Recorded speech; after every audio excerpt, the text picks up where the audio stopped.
جویا news plus registered Sialkot کے خصوصی نمائندے برائے ایجوکیشن عاشق حسین صدیقی کی رپورٹ کے مطابق پنجاب ٹیچرز یونین کے وفد نے ضلعی صدر محمد اصغر کالوں اور ضلعی جنرل سیکرٹری سید دستار علی نقوی کی قیادت میں سیالکوٹ میں تعینات ہونے والے سی ای او ایجوکیشن جناب جاوید اقبال بابر سے ان کے آفس میں ملاقات کی۔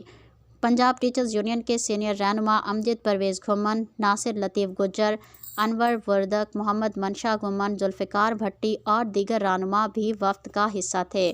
ملاقات کے دوران ڈسٹرکٹ ایجوکیشن آفیسر سیکنڈری جناب الاداد بھی موجود تھے۔